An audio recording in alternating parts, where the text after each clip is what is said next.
Demak, yulduzlar mangu yonadi. Tog'ay-Murod, tasavvur qiling, siz yoshligingizdan birga katta bo'lgan o'rtog'ingiz, do'stingiz siz yaxshi ko'rgan qizni ilib ketdi. Ya'ni oddiygina ilib ketmadi. Siz o'sha qizga do'stingiz orqali uni yaxshi ko'rib qolishingizni aytdingiz va o'sha qizga u do'stingiz bordida umuman boshqa gaplarni aytdi va u qiz sizni yomon ko'rib qoldi.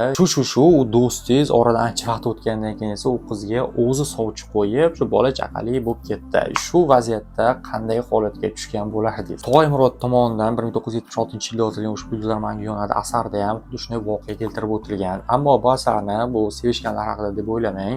Bu vohadan, ya'ni men tug'ilib o'sgan joy Surxondaryo viloyati Denov tumani, men Sariosiyo, ya'ni Denovning oldida Sariosiyo tumanida tug'ilganman. Bu esa Denovda tug'ilgan yozuvchi tomonidan yozilgan kitob hisoblanadi. Shu sababli unda mana shu vohaga xos an'analar, udumlar, urf-odatlar haqida ko'p narsalar yozib o'tilgan. Shu bilan birga asar qahramoni Bo'ri polvon va Nasim polvon haqida ularni birga kechgan yoshliklari va kelgusida bir-biriga dushman bo'lib qolgani va shu bilan birga umuman bir-biriga gap qo'shmay qo'ygani haqida kitobda yozib o'tilgan. Ammo kitobning bitta minus tomoni bor. Unda juda ham ko'p marotaba mana shu pirlarim qo'llasin, otamni piri qo'llasin, buni piri qo'llasin deb, ya'ni bizni aqidalarimizga mos kelmaydigan ba'zi bir gaplar aytib o'tilgan. Ammo ularga e'tibor bermasdan kitobni o'zini o'qiydigan bo'lsangiz, juda ham zo'r kitob, albatta o'qishni tavsiya qilaman. Atigi 110 bet keladigan kitob. Agar shuni ham o'qishga qiynaladigan bo'lsangiz, kommentariyaga yulduz so'zini yozib qoldiring va men sizga ushbu kitobni tahlil qilgan videomni linkini tashlab beraman. Bu men kitob tahlili edi,